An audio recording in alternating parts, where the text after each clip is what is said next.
Welcome back.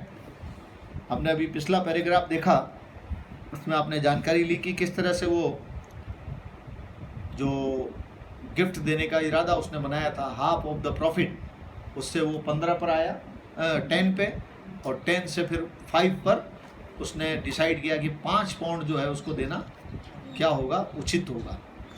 और then उसके बाद देखिए, while I was dressing the next morning, और जब मैं अगली सुबह अब ड्रेसिंग कर रहा था, अर्थात कहने का मतलब कपड़े पहन रहा था, I thought about the dealer again, मैंने उस डीलर के बारे में पुनः क्या किया, सोचा, और प्रश्न उठा मेरे मन में, वाई शुड आई, यानी मुझे क्यों देना चाहिए, क्यों कहना चाहिए।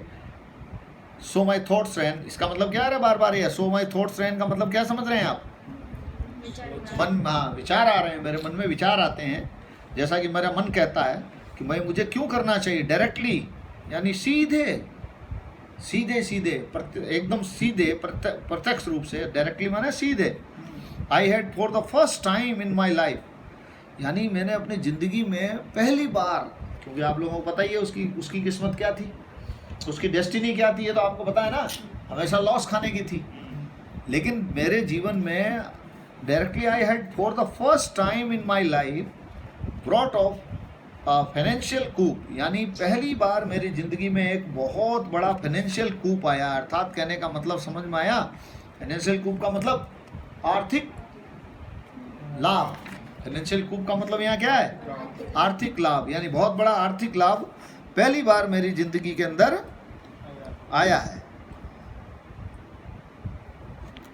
तो फिर मेरे मन में विचार आया कि भाई क्यों मुझे ऐसा, directly I had for the first time in my life brought of a financial coup, यानी इतना बड़ा आर्थिक लाभ पहली बार आया है, और spoil it by giving a large part of the profit away, और मुझे इस लाभ का, इस प्रॉफिट का जो बड़ा हिस्सा है, इस प्रॉफिट का जो लार्ज पार्ट है, इसका जो बड़ा हिस्सा है, उसको इस तरह से दे करके बर्बाद करना मुझे क्यों चाहिए। मतलब उसके मन में एक प्रश्न उठा कि भाई इतना बड़ा जो लाभ मुझे मेरी लाइफ में पहली बार मिला है, उसका बड़ा हिस्सा अगर दान में दे दूं, मैं इस तरह से लोगों को दे दूं गिफ्ट में, तो मुझे ऐसा क्यों करना चाहिए, यानी ऐसा करके मैं उसे क्यों स्पॉइल करूं। ऐसा एक विचार मेरे मन में आया while I was dressing next morning, अगली सुबह जब मैं ड्रेसिंग कर रहा था, तो ये मेरे माइंड में विचार आया।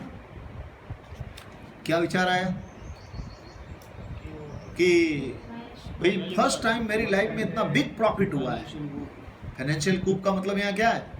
बड़ा लाभ है ना, बिग प्रॉफिट, आर्थिक बड़ा लाभ जो होता है उसको बिग फाइनेंशियल कूप कहते हैं। वो मेरे जीवन में पहली बार आया है, और उसको मैं इसका बड़ा हिस्सा दे करके इस तरह से किसी को क्यों, अपने इस लाभ को क्यों मुझे क्या करना चाहिए, स्पॉइल क्यों करना चाहिए, बर्बाद क्यों करना चाहिए, ऐसा उसके दिमाग में। इसका मतलब उसके इरादे फिर क्या हो रहे हैं, वो 5 पाउंड देने में भी अब उसको क्या हो रही है, हिचकिचाहट हो रही है, एजिटेशन हो रही है, अच्छा नहीं लग रहा है। और ये परिणाम था किसका? एक तो धन का इन्वॉल्वेंस हुआ, उसको धन का लाभ गया, पहली बार मेरी जिंदगी में इतनी बड़ी राशि मिली है, मुझे लाभ मिला है, और मैं इस तरह से बर्बाद कर दूँ लोगों को दे के, ये ठीक नहीं है। तो वही धन बर्बाद कर रहा है, वापस धन की, ये क्या कहते हैं, मनी की इन्वॉल्वेंस होती। आगे देखें, वॉज नॉट दैट, ऐसा करना क्या, flying in the face of the गोडेस of business, ऐसा करना एक तरह से जो धन की देवी है, गोडेस ऑफ बिजनेस का मतलब क्या हुआ?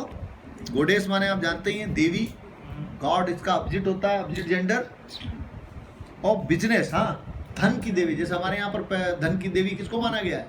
लक्ष्मी को माना गया। वैसे ही यहाँ पर वो जहाँ की भी ये घटना है, वहाँ जो धन की देवी है, उस धन की देवी के का सीधा सीधा क्या नहीं है ये, not flying in the face of the goddess of business, यानी कहने का मतलब धन की देवी का ये सीधा सीधा क्या, नाराज करना नहीं है उसको, भाई उसका अपमान करना नहीं है क्या, अगर मैं ऐसा करता हूँ कि भाई बड़ी मुश्किल से तो उसने मेरे ऊपर क्या की है, कृपा रहमत की है, आर्थिक लाभ दिया है मुझे पहली बार जिंदगी में इतना बड़ा, और मैं उसको इस तरह से अगर बर्बाद कर दूंगा, दे दूंगा इधर उधर, तो ये एक तरह से क्या धन की देवी का क्या नहीं होगा?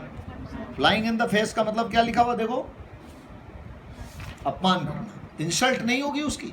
फ्लाइंग इन द फेस का मतलब क्या है यहाँ? इंसल्ट करना,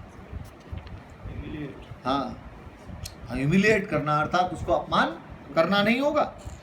Whoever she may be, जो भी हो, यानी कहने का मतलब धन की देवी जो भी हो। जैसे हमारे यहाँ तो निर्धारित कर रखा लोगों ने कि धन की देवी कौन है? लक्ष्मी। लेकिन वो जहाँ रहता है वहाँ पे ज़्यादा इस चीज़ की, लेकिन फिर भी उसका कहने का मतलब है धन की देवी जो भी है, जो भी होगी, whoever she may be, क्या उसका ये अपमान करना नहीं होगा? ये सवाल उसके दिमाग में उठा। Was it not asking her to disregard me? Only a day or so after we had at last got on terms. क्या ये एक प्रकार से was it not asking her to disregard me? क्या ये एक प्रकार से ये मांग करना नहीं होगा कि आप मेरा क्या करो? अपमान करो। देवी से बोलो, देवी से क्या? मेरे देवी से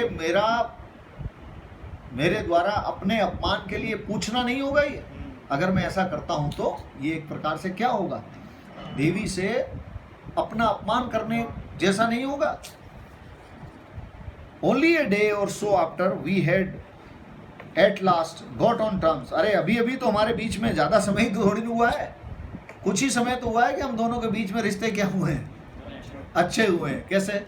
हाउ कैन यू से सो?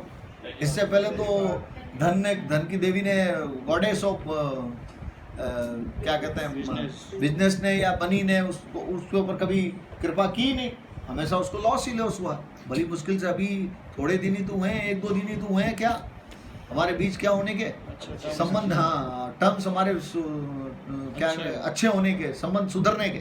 तो फिर ऐसा करके मैं अपने आप को अपमानित करने के लिए नहीं कहूँगा, ऐसा उसके मन में। ये देखो सब सारे बातें क्या कर रहा है वो, हाँ, अब ये सोच रहा है और डिफेंड कर रहा है अपने आप को। अपना जो नेक्स्ट जो पॉइंट लेने जाएगा ना, वो डिसीजन, उसको डिफेंड करने की वो के लिए ये बातें कर रहा है। Was it not asking her to disregard me only a day or so after we had at last got on terms?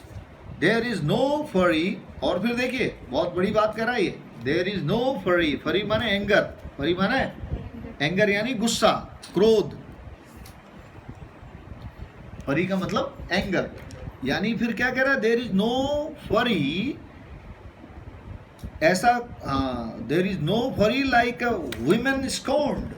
अगर कोई महिला अगर अपमानित हो जाती है तो उसके जैसा गुस्सा जो है किसी का नहीं होता है। क्या कहना चाहता है यहाँ?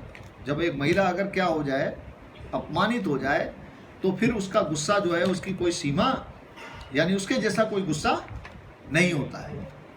इसलिए मुझे तो भाई बचना है। भाई वो मुझसे अगर क्या होगी, नाराज हो गई, अपमानित होकर के, तो मुझे ऐसा उनसे बचना है, क्योंकि किसी भी अपमानित महिला का गुस्सा जो होता है बहुत ही क्या होता है, हाँ, बहुत ही नुकसानदेह होता है। It would probably be the end of me. अगर ऐसा हो गया तो ये मेरा क्या होगा बोलो? हाँ, मेरा अंत हो जाएगा, अर्थात मुझे मरना ही पड़ेगा। अगर ऐसा हो गया तो मुझे मरना ही पड़ेगा।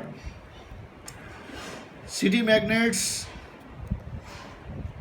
मैग्नेट्स यानी शहर के जो सफल लोग होते हैं। सिटी मैग्नेट्स का मतलब जो सफल लोग होते हैं, मैग्नेट्स का मतलब यहाँ पे सक्सेसफुल पर्सन्स आर सक्सेसफुल। शहर के बड़े लोग, शहर के सफल लोग सफल क्यों होते हैं, सक्सेसफुल क्यों है वो? इसने एक फंडा बताया यहाँ पर, उसका कारण क्या बताया? प्रोबेबली जस्ट बिकॉज, शायद वो इसलिए सफल होते हैं, that don't do these foolish impulsive things, क्योंकि वो इस तरह की, हाँ, इस तरह की मूर्खतापूर्ण भावनात्मक चीजें नहीं करते। दया करने की, इस तरह से लिहाज भोगने की बातें वो नहीं करते। इसलिए वो क्या है, और आपने पढ़ा था बिजनेस में फिलोसॉफी, उसकी फिलोसॉफी क्या है बिजनेस की? हाँ, नहीं, वो नहीं, कहने का मतलब impulse is the negation of magnetism, यानी सफलता में इम्पल्स यानी भावनाएं जो हैं, इम्पल्सिव, वो क्या होती है? बाधा होती है, नकारात्मक प्रभाव डालती है। ठीक यहाँ बात वही आ रही है। फिर एक तर्क दिया उसने, भाई सिटी मैग्नेट्स जो हैं, शहर के जो सफल लोग हैं, वो सफल इसलिए हैं शायद just because they don't do these foolish impulsive things, क्योंकि वो इस तरह की मूर्खतापूर्ण चीजें नहीं करते। Impulse is the negation of, impulse is the negation of, फिर बात वही आ गई ऑफ मैग्नेटिज्म। ये बात उसने कही थी उस टाइम, आपने पढ़ा भी था कि भावना जो होती है, इम्पल्स का मतलब यहाँ कह रहे हैं भावना में बहना। अरे भाई भावना में बहना, अगर भावना में आप बहते हैं तो ये नेगेशन ऑफ मैग्नेटिज्म है। सफलता की क्या है, ये बाधा है, सफलता के लिए नकारात्मक है ये। इफ आई एम, अब फिर कह रहा है negation of magnetism. If I am to make any kind of figure in this new role of fine art speculator, अगर मैं चाहता हूँ, अगर मुझे क्या करना है, लेखक ये कहना चाह रहा है, if I am, अगर मैं चाहता हूँ, if I am to make any kind of figure in this new role of fine art speculator, अगर मैं चाहता हूं कि मेरे जो भी नया भूमिका मेरे को मिली है, इस शानदार भूमिका जो मिली है, इसमें अगर मैं क्या करना चाहता हूं, एनी काइंड ऑफ फिगर, अगर मैं अपनी स्थिति को बनाए रखना चाहता हूं, कोई अपने आप को स्थापित करना चाहता हूं इस नए रोल में, सफल बिजनेसमैन का जो एक रोल, मेरे नया जो भूमिका आई है ना मेरी सफल व्यक्ति की, उसमें अगर मैं अपने आप को कायम रखना चाहता हूं तो मुझे क्या करना होगा। सो माई थॉट्स कंटिन्यूड, जैसा कि मेरे मन में चल रहा था, क्या, I must control my feelings, तो फिर अवश्य ही मुझे क्या करना होगा, तो अवश्य ही मुझे अपनी भावनाओं पर नियंत्रण करना होगा। यानी सफलता प्राप्त करनी है तो, सफलता को मेंटेन रखना है तो बोलो क्या करना होगा, क्या अवश्य ही क्या करना चाहिए, फीलिंग्स पर कंट्रोल करना चाहिए। बिल्कुल सही बात कही उसने। नो, देखिए फिर आया विचार उसका, नो 5 पाउंड्स इज एब्सर्ड, उसके लिए 5 पाउंड तो क्या होगा भाई, एब्सर्ड होगा, अर्थात बेतुका होगा, ठीक नहीं होगा। डोशियर ऑफ 1 पाउंड, अर्थात उसके लिए तो ये डोशियर, डोशियर माने गिफ्ट, डोशियर माने लिखा होगा ना आपने डिफिकल्ट वर्ड में, लिखते ही नहीं है कुछ। डोशियर माने क्या बोलते हैं उसको, उपहार, प्रेजेंट। यानी ऐसे में 5 पाउंड तो उसके लिए क्या होगा भाई, एब्सर्ड होगा। देखो 25 से आया 10 पे, 10 से 5 पे, और 5 से अब नीचे जा रहा है। क्या क्या क्या तर्क देते हुए कि एक तरह से मैं अगर ऐसा करता हूँ तो ये अपमान होगा गॉडेस ऑफ बिजनेस का, और हमारे बीच में अभी अच्छे संबंध बने हैं। और फिर दूसरा क्या है कि मैं एक सफल बिजनेसमैन बड़ी मुश्किल से बना हूँ, तो ऐसे में अगर इम्पल्स जैसी चीज़ों पे फंसूंगा, अर्थात भावनाओं में बहूंगा तो निश्चित रूप से क्या हो जाएगा, मेरे लिए ये नुकसान का सौदा हो जाएगा। और इसीलिए अवश्य ही मुझे मेरी भावनाओं पर क्या करना चाहिए, कंट्रोल करना चाहिए। नो 5 पाउंड्स इज एब्सर्ड, ज़्यादा होगा, ये बेतुका होगा। अ डोशियर ऑफ 1 पाउंड, हो कहाँ आ गया देखो, हाँ, एक पाउंड का गिफ्ट जो है, डोशियर माने गिफ्ट जो है, विल मीट द केस, इस मामले में क्या है, पर्याप्त, इस मामले में उचित है, पर्याप्त है। केवल क्या, 1 पाउंड, यानी उसको 1 पाउंड का इनाम दे दिया जाए तो ज़्यादा बेहतर रहेगा, और ज़्यादा दिया तो फिर ये समस्याएं होगी, अभी बताई उसने जैसे। चलिए, it will be nothing to me, or at any rate nothing serious but a gift of quail and manna from a clear sky to the dealer without however doing him any harm। तो ठीक है, it will be nothing to me, और मेरे लिए भी ये कोई नुकसान की बात नहीं होगी, कोई देवी का अपमान नहीं होगा, कोई धन की देवी नाराज नहीं होगी, मेरा भी कोई नुकसान नहीं होगा 1 पाउंड में। एट एनी रेट, किसी भी कीमत पर, एट एनी रेट का मतलब एट एनी कोस्ट बोलते हैं ना, एट एनी कोस्ट यानी किसी भी कीमत पर। उसी तरह से एट एनी रेट ये मेरे लिए भी कोई नुकसानदेह नहीं होगा। नथिंग सीरियस, कोई ज़्यादा गंभीर बात भी नहीं होगी। But a gift of quail and manna, और उसके लिए भी कोई बहुत बड़ी कहने का मतलब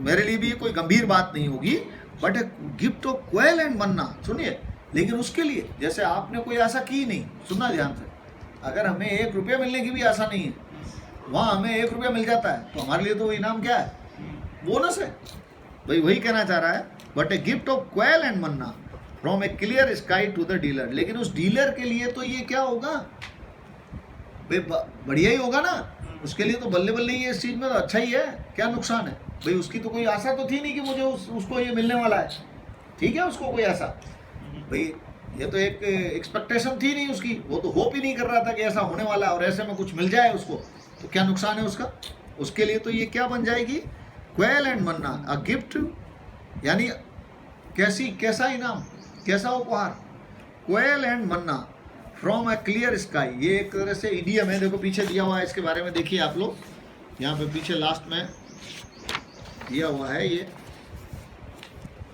ये देखिए, a gift of quail and manna from a clear sky, idiom है ये, क्या है ये इडियम, क्या होता है बता चुका हूँ मैं, बोलो मुहावरे, तो ये कैसा होता है, इसका क्या मतलब होता है, quail is a small bird, quail actual में क्या है, छोटा पक्षी होता है, belonging to the family of partridge, यानी तीतर जो होता है ना, तीतर जानते हैं ना आप लोग, उस परिवार से जुड़ा हुआ एक छोटा पक्षी होता है। मन्ना इज द हेवनली फूड, और मन्ना क्या है, ये स्वर्गीय जन्नत की क्या है, भोजन है, लाइक अमृत, जैसे हमने अमृत के बारे में पढ़ा, डिवाइन अमृत है ना, वैसी एक मन्ना को माना गया है। द फ्रेज हियर मीन्स, लेकिन ये तो हुई क्या बात, शाब्दिक अर्थ, और इडियम का शाब्दिक अर्थ वास्तविक अर्थ नहीं होता, किसकी तरह, फ्रेजल वर्ब की तरह।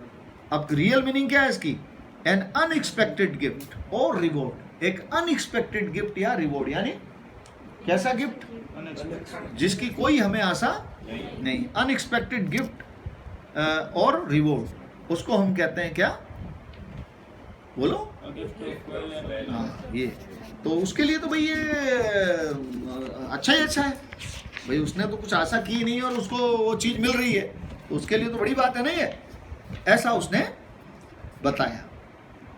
चलिए, तो ऐसे में भाई उसको, मुझे भी कोई नुकसान नहीं हुआ 1 पाउंड में, उसको भी कोई मुझे भी कोई नुकसान नहीं होगा, कोई गंभीर बात ही नहीं है, ये ज़्यादा नुकसान वाली बात नहीं है, और उसके लिए तो ये अच्छा ही अच्छा है भाई। क्या उपमा दे दी उसने, उसके लिए तो गिफ्ट ऑफ क्वेल एंड मन्ना, यानी अनएक्सपेक्टेड क्या है उसके लिए, भाई उसको तो कोई आशा ही नहीं थी, वो चीज़ मिल जाएगी।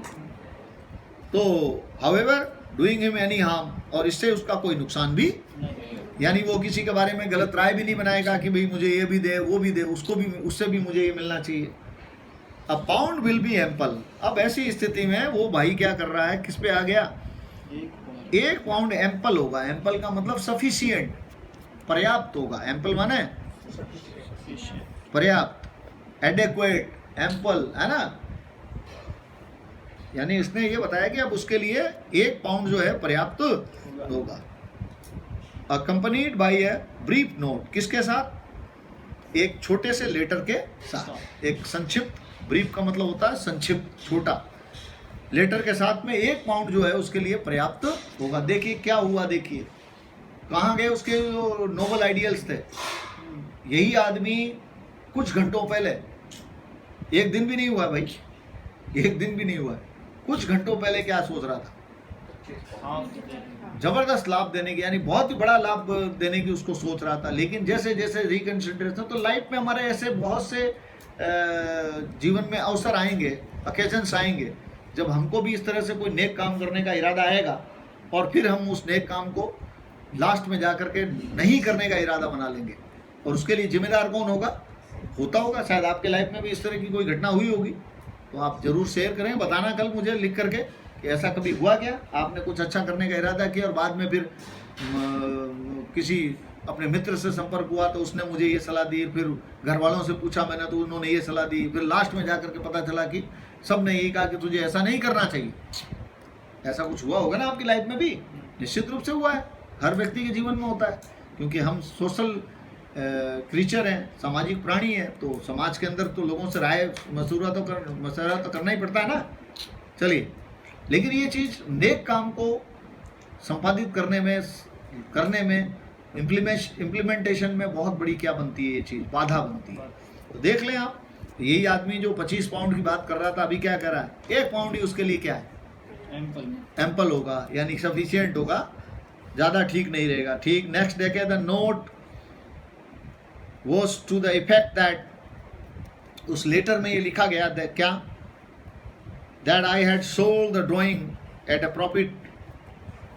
उसने लेटर में लिखा, टाइम तो नहीं हो गया तुम्हारा, हाँ, the note was to the effect that, इस प्रभाव के साथ इस पत्र को लिखा गया, यानी इस भाव के साथ उस पत्र को क्या, दैट आई हैड सोल्ड, लिखा उसने कि मैंने बेच दिए, द ड्राइंग, उस ड्राइंग को एट अ प्रॉफिट, एक लाभ के ऊपर, विच एनेबल्ड मी, और उस लाभ ने, जो मुझे प्रॉफिट हुआ, उसने मुझे एनेबल्ड किया, एनेबल्ड माने सक्षम बनाया, लायक बनाया, to make him a present, कि मैं तुम्हें क्या दे सकूं, एक गिफ्ट दे सकूं, because it was an old, क्योंकि ये पुरानी, एंड परहैप्स ओल्ड, पुरानी और एक कैसी, ओड यानी विचित्र। ओड माने क्या होता है, जैसे कहते हैं ना ओड इसमें छांटिए, कई ऐसे क्वेश्चंस वगैरह आते हैं ना, ओड माने विचित्र, अलग, जो अलग। तो ये क्योंकि ऐसा मेरा मानना है कि एक पुरानी और एक परहैप्स ओड यानी विचित्र, अलग सी बिलीफ ऑफ माइंड, बिलीफ का मतलब मान्यता, सोच, यानी वो यहाँ ये कहना चाह रहा है कि मेरी एक पुरानी और एक अजीब सी विचित्र, एक मेरी खुद की अपनी क्या है, माइंड में ना, मतलब मेरी स्वयं की एक मान्यता है, बिलीव माने मान्यता है, that one should do this kind of thing, कि एक व्यक्ति को ऐसा काम करना चाहिए, यानी क्या करना चाहिए, good luck should be shared, यानी किसी को अगर अच्छा भाग्य मिला है तो उस अच्छे भाग्य को क्या किया जाना चाहिए, शेयर किया जाना चाहिए, यानी आपका कोई अच्छा लाभ हुआ है तो उसको सब में बांटा जाना चाहिए। ये जो मान्यता है, ये एक ओल्ड एंड कैसी, विचित्र, यानी ओल्ड जो मान्यता है मेरी, कि क्या मान्यता भाई, कि one should do this kind of thing, कि व्यक्ति को इस तरह की चीज करनी चाहिए। क्या चीज करनी चाहिए, गुड लक अगर उसका जीवन में आया तो उसे क्या किया जाना चाहिए, शेयर किया जाना चाहिए, बांटा जाना चाहिए। खैर, यहाँ तक अब समझ में आ गया आपको, आगे चले।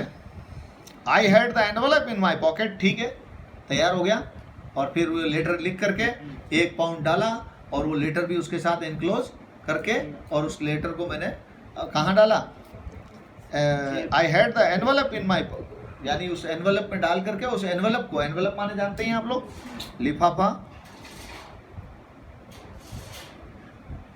लिफाफा, उसको मैंने मेरे पॉकेट में डाला, कंटेनिंग द नोट, जिसमें क्या था, वो लेटर भी था, एंड द चेक, और वो 1 रुपए का, 1 पाउंड का क्या, चेक।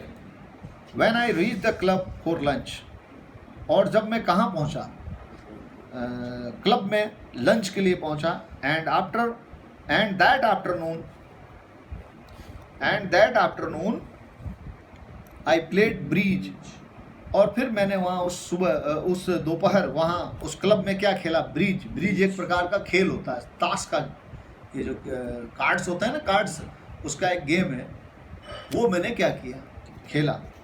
सो डिसएस्ट्रोसली, यानी बहुत ही बुरी तरह से, बहुत ही ज़्यादा, कहने को मैं उसमें डूब गया, उस खेल के अंदर डूब गया। उस खेल के अंदर में क्या हो गया, ब्रीच क्या है भाई, यहाँ पर आपने देखा होगा ना, किताब में पढ़ा नहीं क्या, ताश का एक खेल है, उस खेल को मैंने इतना डूब कर खेला, यानी दूसरी चीज मुझे दिमाग में आई ही नहीं। डिसएस्ट्रोसली, यानी बहुत ही टेरिबली, बुरी तरह से मैंने वो खेल वहाँ पर खेला। That I was glad I had not posted it, कि मैं खुश था इस बात के कि that I had not posted it, कि मैंने उसे, उस पत्र को क्या नहीं किया, पोस्ट ही नहीं किया। चलिए, यहाँ तक समझ में आ गया। लास्ट में देखते हैं आगे क्या हो रहा है। After all,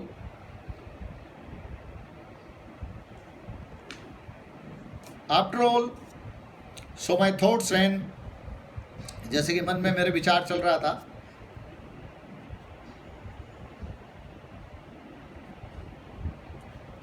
so my thoughts ran as I destroyed the envelope, जैसा कि मैंने उस एनवलप को, लिफाफे को क्या कर दिया, नष्ट कर दिया, एंड द कंटेंट्स, और उसके अंदर जो भी कंटेंट्स था, जो भी चीज़ डाली हुई थी, उन सबको मैंने क्या कर दिया, नष्ट कर दिया। और मेरे मन में ये चल रहा था, bargains are all part of the game. क्या सच बार्गेन्स आर, हाँ बोलो क्या कहा उसने, क्या विचार किया, sir bargains are all parts of the game, यानी इस तरह की जो सौदेबाजी है ये तो खेल का क्या है, खेल का हिस्सा है, खेल का हिस्सा है। ये कर करके मैंने सारी चीज़ें क्या कर दी, वो लिफाफा भी और उसके अंदर जो चेक था और लेटर था उसको सबको क्या कर दिया। Buying and selling are a perfectly, और वही विचार कि buying and selling are a perfectly straight forward matter between dealer and customer. और ये तो क्या है, इसमें ज़्यादा लिहाज में पढ़ने की जरूरत नहीं है, भावना में बहने की जरूरत नहीं है। बाइंग एंड सेलिंग, उसने बेचा मैंने खरीदा, ये तो सीधी सीधी बात है, इसमें कोई ज़्यादा डीलर और कस्टमर के बीच की ये क्या है, सीधी सीधी एक स्ट्रेट फॉरवर्ड मैटर है, मामला है। इसमें ज़्यादा गंभीर होने की या कोई दया करने की या किसी के ऊपर दया दिखाने की आवश्यकता नहीं बनती है। ये वही आदमी भाई, ये वही, he is the same person जो कुछ घंटों पहले बड़ी बड़ी बातें कर रहा था, जिसके मन में गुड आइडियल्स, नोबल आइडियल्स थे, बड़ी बड़ी बातें थी, नेक विचार रखता था ये। लेकिन आज वही आदमी देखो लास्ट में आकर के अपनी औकात पर आ गया। यानी कहने का मतलब जो ज़्यादातर मनुष्यों की सोच है, धन का इन्वॉल्वमेंट, धन का घाटा वो सहन नहीं कर सकता। उसके लिए उसने कई तर्क बनाए, 15 से आया कितने पे, 10 पे, 10 से आया 5 पे, 5 से 1 पे और 1 से 0 पे, यानी कुछ नहीं देने का इरादा नहीं उसका। चलिए आगे, the dealer asks as much as he thinks, क्योंकि एक जो व्यापारी होता है वो जितना ऐंठ सकता है, जितना ठग सकता है, ग्राहक को उतना ठगता है। एंड द कस्टमर, और जो ग्राहक है वो हैविंग पेड इट, इसका भुगतान करने के बाद इज अंडर नो ऑब्लिगेशन, अर्थात उसकी कोई, उसके प्रति कोई दायित्व नहीं रह जाता है। कोई जो वही बातें आ रही है जो हमने अबाउट द लेसन में पानी थी, यानी इस पार्ट की मुख्य बात क्या है, ये सब ये किसकी फिलोसॉफी है, world of trade and commerce की फिलोसॉफी पढ़ रहे हैं हम यहाँ पर, जो इसमें सिद्ध हुई इस कहानी के माध्यम से। वॉटेवर टू द डीलर, यानी उसके प्रति जो भी उसका दायित्व है वो उसको निभाता नहीं है। द इंसिडेंट इज क्लोज, और इस तरह से ये घटना क्या हुई, समाप्त हुई। तो ये देखा आपने कि किस तरह से एक व्यक्ति जो है वो धन के प्रभाव में आकर के अपने नेक विचारों को जो है कंसिडर पर रिकंसिडर करके, और अंत में उसका जो एक जो लाभ मिलना चाहिए, उस नेक काम को करना होता है, उसको करने से वो डिप्राइव हो जाता है, वंचित हो जाता है। तो विद्यार्थियों, that's all for the day. आज के लिए इतना बहुत है, बाकी नेक्स्ट वीडियो में हम देखें, नेक्स्ट उसमें जानेंगे। ओके।